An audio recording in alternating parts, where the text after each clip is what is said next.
I want to give you a perspective from 41 years of law enforcement, 12 as a sheriff, riding the streets of Jacksonville, Florida.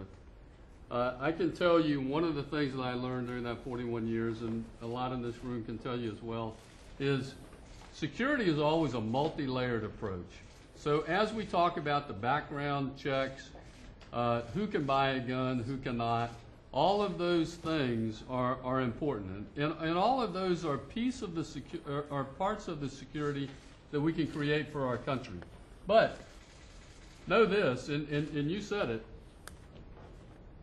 all of that can break down and someone go into a gun-free zone and just kill at will. Defenseless. Defenseless people. They're defenseless. So number one for security from a law enforcement perspective is you have to have, the only thing, and it sounds cliche, but it's cliche because it's true. The only thing that stops a bad guy with a gun is a good guy with a gun. So true. And so you have to have those officers or some armed security at our schools. Now, the issue is, and we talk about, those are areas where there are no guns. The reason I carry a concealed firearm everywhere I go is because I don't know where those gun-free zones are.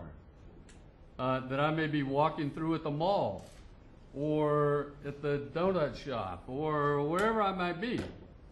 So that's why I carry concealed, so that I can protect myself, I can protect my family who might be with me, and I can protect all of those around me who choose not to carry a firearm. But you're not allowed concealed in a gun-free zone.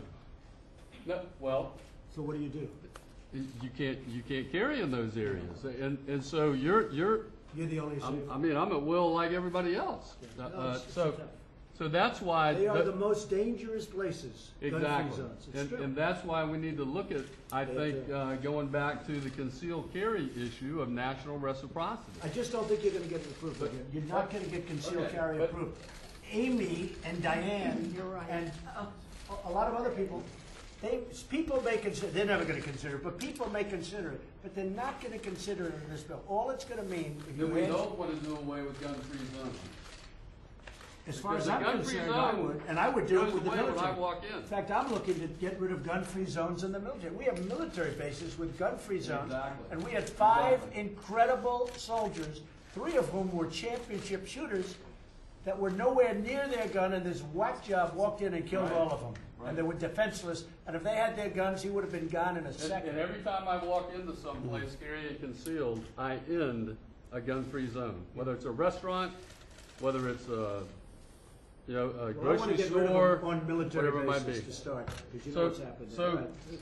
And let me close with this, because the mental health piece, I think, is critical for law enforcement. We actually take folks who are a danger to themselves or others, we Baker Act them in Florida. It's called the Baker Act. Right. It's a crisis stabilization process. They're there for 3 days, 72 hours. They get stabilized, they get out. We have to give them their guns back. I tried not to do that one time and actually got sued and lost the case. Had to give the guns back and we got fined.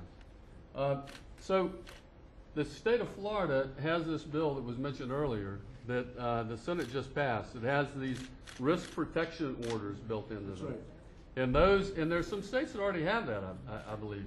And I think those are going to be critical for law enforcement to help take the guns out of the hands of these individuals who we know should not be carrying. And then we need to make sure that those individuals get placed into the national background check system. And Mr. President, the Vice President